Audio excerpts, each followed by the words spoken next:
my thanks to you and to the Cambridge Union by holding this debate at all. It's been quite striking that in this country, there has actually been no debate on the rightness or wrongness of the government policy, either in Parliament, largely in the media, particularly on the BBC, or in the courts. And the Cambridge Union, I think, has earned a place of honor by holding the first such debate. And I think we should be very grateful to you for doing so.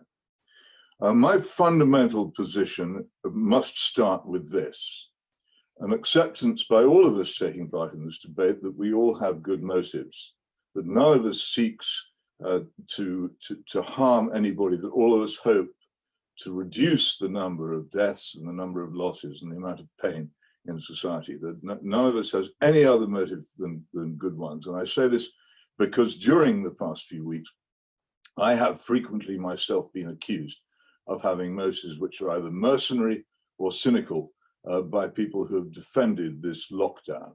And may I now say one thing about the word lockdown? It is a hideous and ugly word. It is a word developed in the United States prison system, referring to the shutdown, the confinement in their cells of prisoners as a punishment for riot. We are not in a prison. We are citizens of a free society.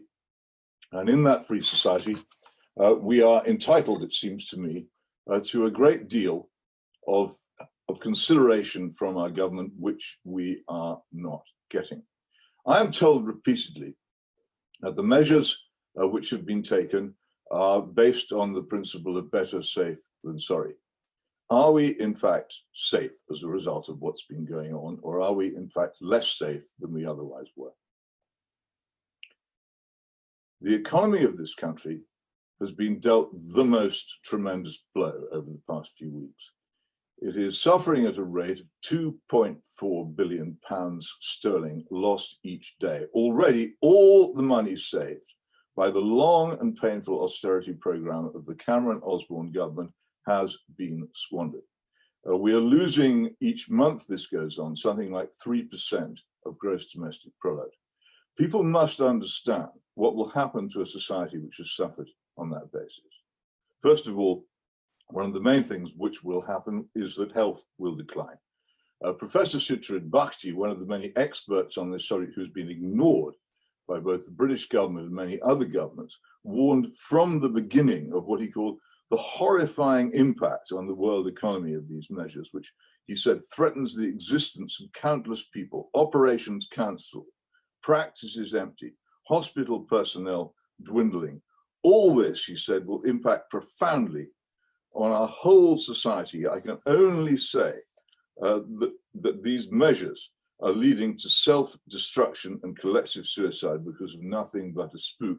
Now, these words were spoken many weeks ago. They were spoken before it became clear that an awful lot of the statistics which were being put before us were highly dubious. We were being given figures, first of all, the projected deaths, which again, Professor John Ioannidis of Stanford University has very systematically challenged, and which in practice have so far not turned out to be borne out. And for instance, one must take the example of Sweden because it is so important in Europe as standing out from those countries which have imposed shutdowns on their economies and restrictions on the liberties of their citizens. Now, in Sweden, if one takes the projections of Imperial College, that if there was a partial restraint on the population, I believe the ultimate death total taken in proportion to what they were predicting for the United Kingdom would be something in the region of 39,800. The last time I looked at the Swedish death totals for coronavirus, and I haven't seen this evening's figure, they were approaching 2,000.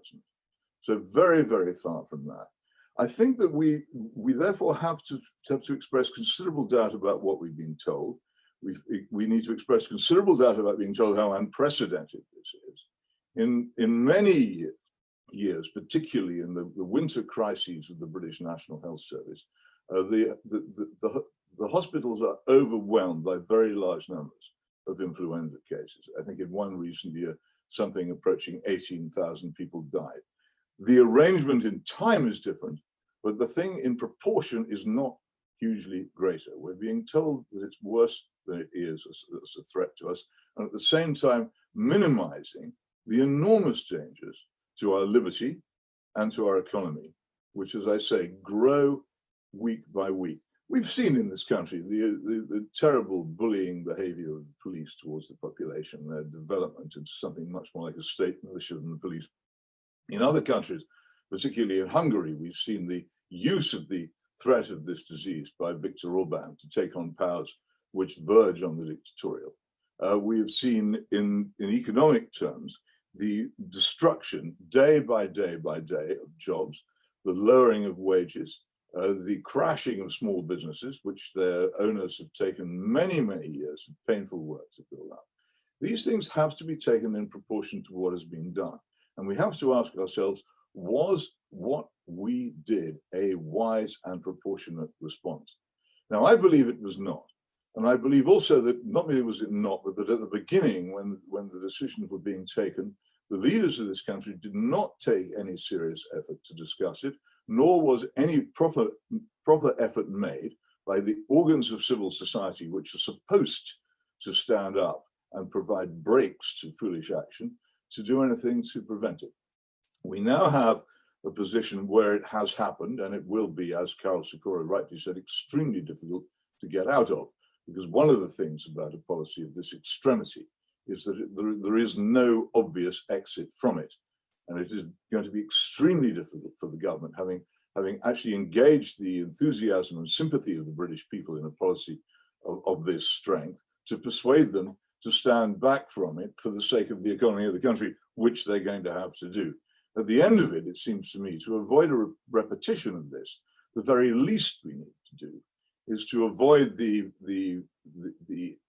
claims which will be made after this is over, that we were saved from some great tragedy by this action. I do not think that there is sufficient evidence for this. In fact, I think there's a great deal of evidence suggesting it's not so. And for instance, in this country, it's increasingly becoming clear that the number of actual deaths peaked on April the 8th. Now, this would not coincide with any effect of the so-called lockdown. It simply does not do so, and therefore cannot be advanced as having been an effect of it. We're in a position of a man who's been told by some druid that he wishes to sacrifice his cow to avoid a flood. The druid sacrifices the cow, the flood doesn't happen. The druid says, I sacrificed your cow, there's been no flood. Thank me for sacrificing your cow. I do not think that we should really accept this argument without question. I think when this is over, and I sincerely hope, as we all hope, that it will be over soon before it does any more damage, what we have to do above all is to ensure that it is properly understood, properly examined, and that this claim that the destruction of our personal liberty and the huge damage to our economy has saved us from a terrible scourge of disease needs at the very least to be treated with extreme skepticism. Thank you very much. We will make America great again.